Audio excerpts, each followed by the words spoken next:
Hello everyone, as I have already covered officer-like qualities in very detail in my previous video, in this module we'll be studying about the one of the factors, that is organizing and planning in detail. In organizing and planning, there are four OLQs: effective intelligence, reasoning ability, organizing ability, and power of expression. In this module, we'll have four videos, each video on each OLQ.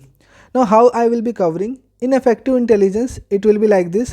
First, I will be explaining effective intelligence, then I will be telling how you will develop it, and then at the last, where it is seen in SSB. Friends, as I have already told you, OLQs cannot be inculcated within 2 or 3 weeks. It takes time. So it's very important that you should know and try to follow how to develop it. So organizing and planning means it is one of the character which any officer should have. कोई भी एक अच्छे officer के अंदर organising and planning होनी चाहिए, तभी वो अपने काम को एक अच्छे तरीके से कर सकता है. So in organising and planning the first OLQ is effective intelligence. Effective intelligence, even the word effective means जो आप लगाओगे, intelligence is your mind. तो basically it is itself, it is saying it is called application. It is not the intelligence which you will get from book or your teachers. This intelligence is something what you will use in your daily life. So let's see the definition. This is the ability of a person to evolve solutions to practical problems. मतलब आपके life में कोई भी practical problems आएगा, आप उसको कैसे tackle करते हो, उसको हम इफेक्टिव इंटेलिजेंस कहते हैं. सी प्रॉब्लम्स का मतलब वो नहीं जो हम मैथ, फिजिक्स, केमिस्ट्री के एग्जाम्स में आते हैं. This problems are very basic problems. For example, आप घर से निकले और आपके स्लीपर्स टूट गए, तो आप क्या करते हो? या तो आप सीधे वापस आओगे, नए स्लीपर्स पहन के जाओगे, या फिर आप स्लीपर्स निकाल के रख दोगे अगर थोड़े दूर पे ही जाना है. So this is all your effective intelligence. Now the assessor, basically your psychologist, your interviewing officer, your ground task officer, वो क्या देखते हैं? They want to see how you can solve day to day problems and cope up with minor difficulties of daily life. पूरे SSB के 4 दिन के 5 दिन के प्रोसीजर में वो आपको यही ऑब्जर्व करेंगे कि आपके सामने अगर छोटी छोटी प्रॉब्लम्स आएंगी, if small day to day life problems आएंगी, how you will tackle that. So basically they will see your effective intelligence. It is not necessary that you should have 90% in your exams तभी you will have effective intelligence. Effective intelligence होने के लिए बिल्कुल ज़रूरी नहीं है कि आपके 10th-12th में 90% होने चाहिए तभी आपके अंदर effective intelligence है. ऐसा कुछ नहीं है. Basically it is the application of the intelligence you have. आपके पास कोई knowledge है, intelligence है, आप उसका एप्लीकेशन कर पा रहे हो या नहीं, दैट इज़ इम्पॉर्टेंट. तो इफेक्टिव इंटेलिजेंस का मतलब ये होता है कि जो भी आपके अंदर नॉलेज है, आप उसको अच्छे तरीके से यूज़ कर पा रहे हो या नहीं. फॉर एग्ज़ाम्पल, अगर आपके पास सपोज़ किसी प्रोडक्ट के बारे में बहुत अच्छा नॉलेज है, तो आप उसको कितने तरीके से यूज़ कर पा रहे हो, that is important. Common sense, या इफेक्टिव इंटेलिजेंस को हम कॉमन सेंस भी कह सकते हैं. कई बार ऐसा होता है कि जो क्लास का सबसे ख़राब बच्चा होता है उसके पास सबसे अच्छा कॉमन सेंस होता है, या फिर जो सबसे अच्छा बच्चा होगा, सबसे अच्छा है पढ़ने में, जिसके मार्क्स सबसे ज़्यादा आ रहे हैं, उसके पास कॉमन सेंस ही नहीं होता है. So effective intelligence can be also said as common sense. Now what is effective intelligence? I will just tell you with a example. For example, आप कहीं ट्रैवल कर रहे हो, आपके पास अपना लैपटॉप बैग है और आपके पास अपना फ़ोन है, और आप पावर बैंक लाना भूल गए हो और सडनली आपका फ़ोन डिस्चार्ज हो जाता है. नाउ आपको एक बहुत इंपॉर्टेंट कॉल करनी है, like it is like life saving call करनी है, तो अब क्या करोगे?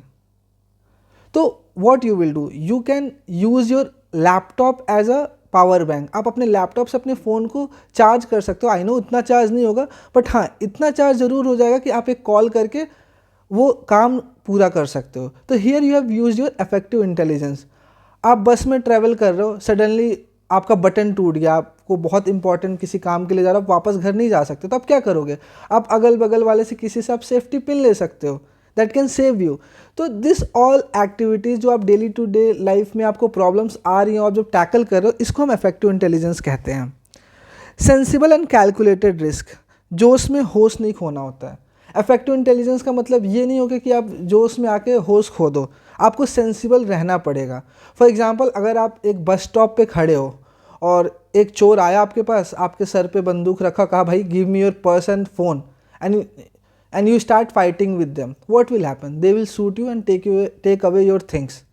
So there your effective intelligence says ki give him all thing what he want. What at max you can do is note down his number, note down his bike number.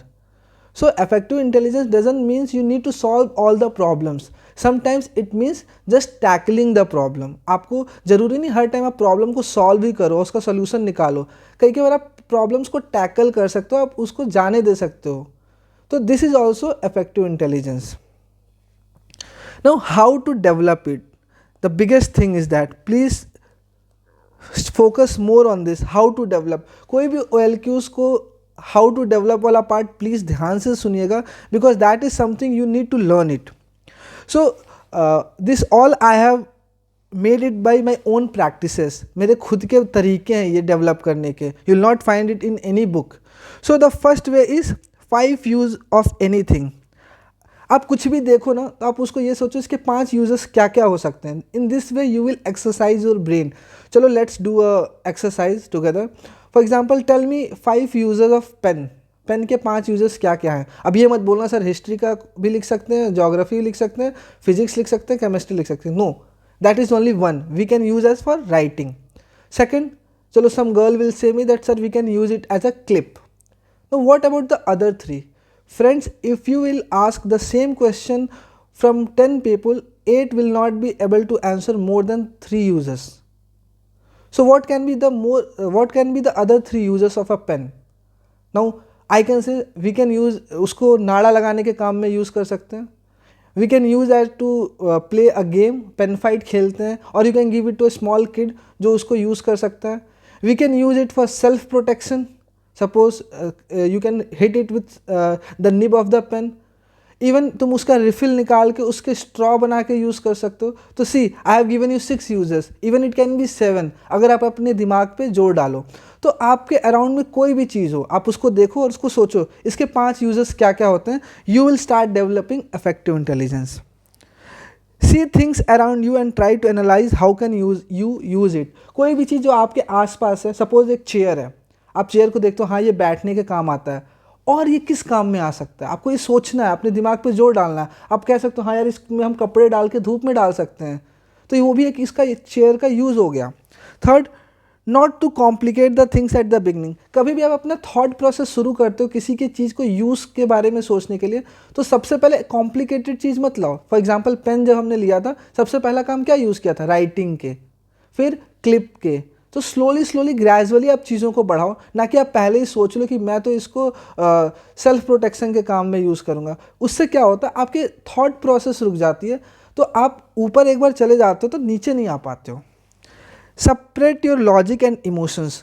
कोई भी decision लेने के लिए आपको अपना logic और emotions को अलग अलग रखना पड़ेगा. जहाँ भी आप अगर अपने इमोशंस और लॉजिक्स को मिक्स किए, you will always take a wrong decision. For example कोई कुत्ता है, suppose you are a dog lover and that dog is mad and he is running behind you to cut you. तो आप क्या करोगे? आप खड़े हो जाओगे कि मुझे काट ले क्योंकि आपको कुत्ते पसंद हैं? नहीं, obviously you will hit him because you want to save your life. तो here you are keeping your emotions and logic different. अगर आप दोनों को एक साथ करोगे, you will not be able to take any good decision. And for to become a very good officer, you need to always keep this thing in mind कि आपको अपना logic, अपने इमोशंस, अपनी पर्सनल लाइफ सबको अलग अलग रखनी पड़ेगी. Try to use it in your daily life, make it a habit. जो ये इफेक्टिव इंटेलिजेंस की चीज़ें हैं ना, इसको आप अपने डेली लाइफ में यूज़ करो, इसको अपना हैबिट बनाने की कोशिश करो. इसके साथ try to do time management, financial management. Time management मतलब फॉर एग्जांपल आपका एग्ज़ाम है कल, एंड देन आपको अपने बुआ के घर जाना, एक बहुत इंपॉर्टेंट डॉक्यूमेंट लेके, और फिर अगले उसी टाइम वापस आना है 2 घंटे में. It's a 1 hour journey from one side and other side से भी 1 घंटे हैं.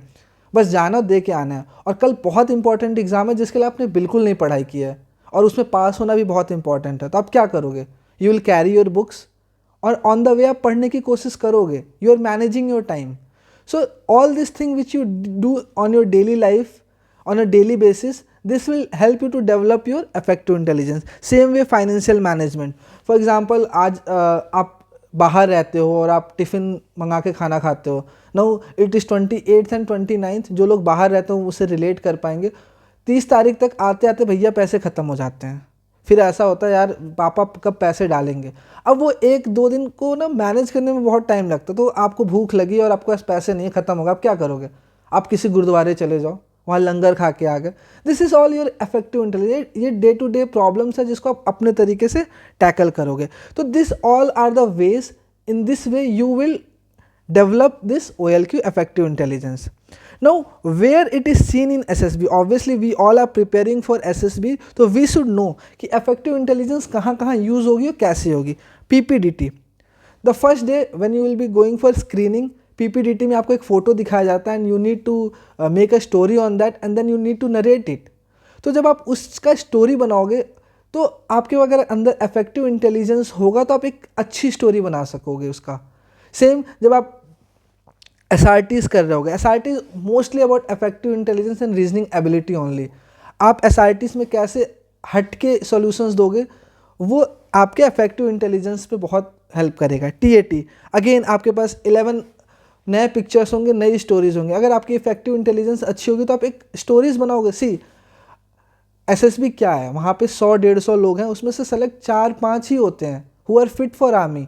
और वो 4-5 कैसे सेलेक्ट करते हैं? You need to be different from them. आप उन बाकी लोगों से आपको अलग होना पड़ेगा। और वो क्या चीज़ आपको अलग करेगी? Effective intelligence. आपके जो सॉल्यूशंस होंगे प्रॉब्लम के वो थोड़े हट के होने चाहिए और बिल्कुल अलग होने चाहिए और सबको सोचने पे मजबूर कर देना चाहिए कि हाँ यार हमने तो ऐसा सोचा ही नहीं था।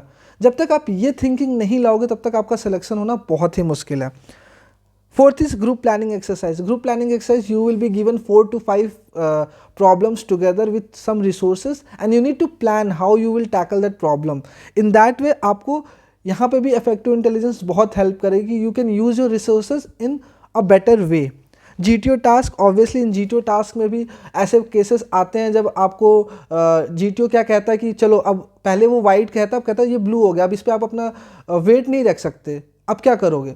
सो इन ऑल दैट सिनारियो अचानक से जब वो कुछ चीज़ें करेगा तो आपका इफेक्टिव इंटेलिजेंस काम आता है जो आपको हेल्प करेगा। Then interview, see interview is all about your mind only. It's all about your how you are tackling his questions.